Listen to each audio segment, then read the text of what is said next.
During the latter half of the 2010s, the gaming industry went through a slight shift. When I say slight, it was a pretty big one. In 2017, the Battle Royale genre took the gaming industry by storm. A trend started by a game called PlayerUnknown Battlegrounds, also known as PUBG. They had changed gaming to the point where it could fully be documented. And in case you're a Patrick Star, the BR mode is basically where you have to survive to win using whatever tools the game has to offer you, all while trying to kill other people and not letting them kill you. Pick up weapons, armor, health, it's all about pure survival. If you've seen the Hunger Games, you pretty much understand the concept. These modes are based on luck sometimes, but for the most part, there is some skill required. But the genre didn't really take off because of PUBG. Like most of us know, PUBG was only just the beginning, because in 2018, this little tower defense game decided to make their own BR. Fortnite took the world by storm, because unlike PUBG, Fortnite was free, it was available on consoles, and it had a colourful and cute art style to it, which was clearly aimed at kids, and most of all, you could build. I remember when Fortnite first came out, I absolutely hated it because I just couldn't get a hang on the building aspect. But the world absolutely loved it and was super impressed by it. But that was just it though. Every publisher was trying to push the Battle Royale game. Every publisher was trying to push the live service formula. The numbers were showing that this is what gamers wanted, so that's exactly what they were going to give them. Because believe me, there was just a lot of BR games being made. But there was one studio who felt confident enough to drop their Battle Royale game despite the industry feeling oversaturated with them. Because in February 2019, Respawn dropped Apex Legends.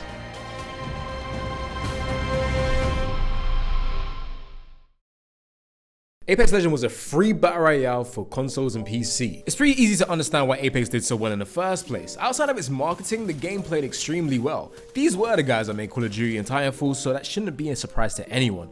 And I say marketing, but Apex actually had a surprise release. It dropped without any sort of promotion and it was announced and released on the same day. And believe it or not, I didn't actually like Apex Legends Season 0 because I just felt like if you had no body shield or the person had a lot more higher body shield more than you, you'd get completely fucked. It was pointless. You may as well just put down a controller at that point. But the internet was absolutely loving Apex Legends. People were having fun despite some of its server issues and not being able to get into the game.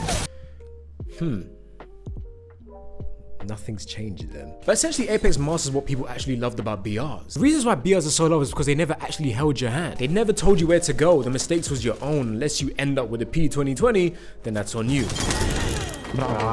Almost the same reason why people love fighting games or a Breath of the Wild or an Elden Ring. The game kind of just lets you go and just do your own thing and you just have to learn from your mistakes and make sure you get it right. BRs felt casual. Anyone could pick it up and just make their silly mistakes and get better over time. You could turn it off, turn it on whenever you wanted. There was no commitment like a single player. People enjoyed that at the time. The disadvantage that Fortnite had at the time was that if you didn't want to build, you were pretty much screwed. There was no build mode at the time.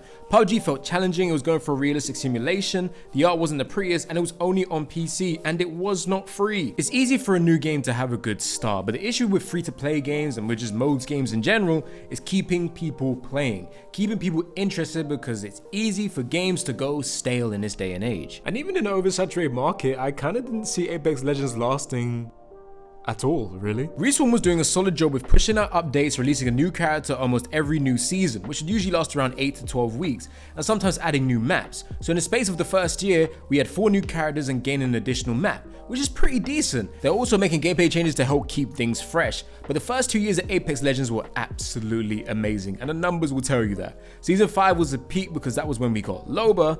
Every time I start a match, there's always someone in my chat being horny over her. It's pretty f***ing silly. Something that Apex did well was the promotional material and the way it added lore within its media trailers. Apex to me has the best trailers in the free-to-play market in my opinion, usually changing its art style time to time, going from different characters' perspective, and it was fun for the community because they had to piece together the trailers and see how it connected with the lore. It was almost cryptic that we had to put together as fans. It was a good time. They had a diverse cast of legends based on real countries, different skin tones, members of the LGBT, and I believe it was representation done well because at the end of the day they just wanted to make cool characters first and all that other stuff, background stuff, kind of came second. By 2021, the Battle Royale genre was on its way out. People were tired of the live service games and begging for a single player experience again. People outside the Apex community were begging for a Titanfall. Y'all ain't getting that for now. Let it go. Just let it go. Either way, there was a lot of appreciation for Apex Legends esports scene. Around the year 2021, the esports scenes for Apex Legends started to boom, especially in North America and Japan. The esports scene was there since day one. Even when they weren't any custom lobbies, it pretty much said to me that Respawn and EA wasn't expecting Apex to be as big as it was,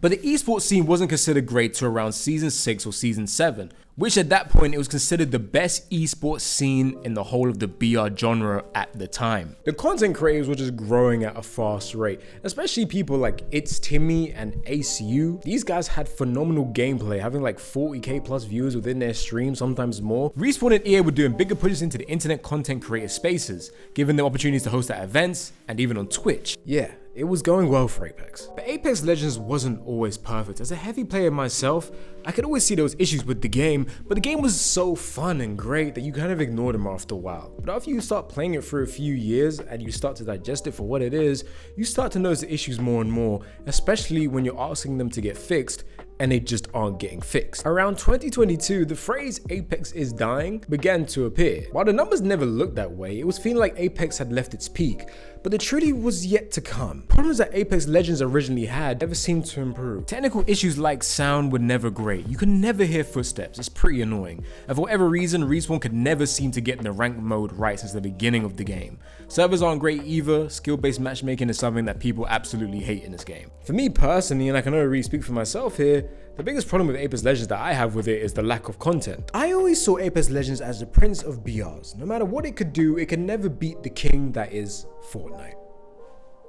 Hello. Even if there was a moment where it was getting better or more fun to play, Epic always found a way to bring people back in. I barely play Fortnite, but every time I go to play it, it feels like a brand new game. And I'm not saying Apex needs to do what Fortnite does in terms of its skin or even changing its engine.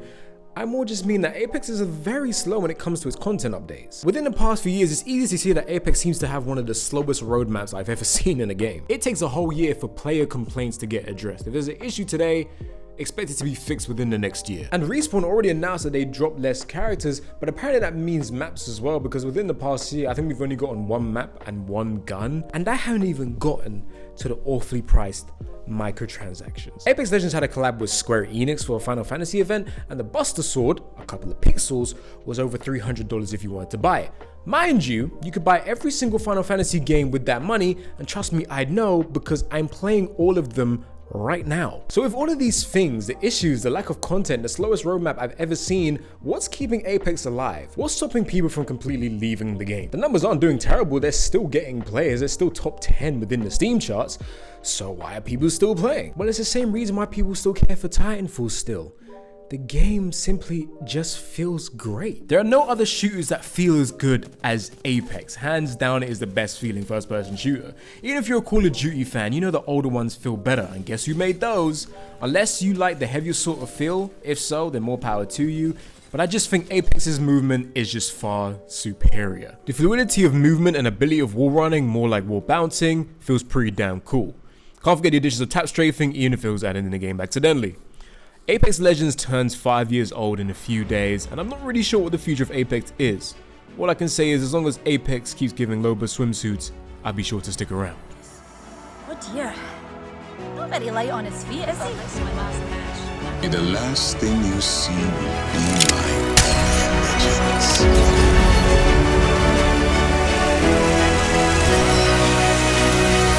I'm just one parent looking out for another. But he died because of you.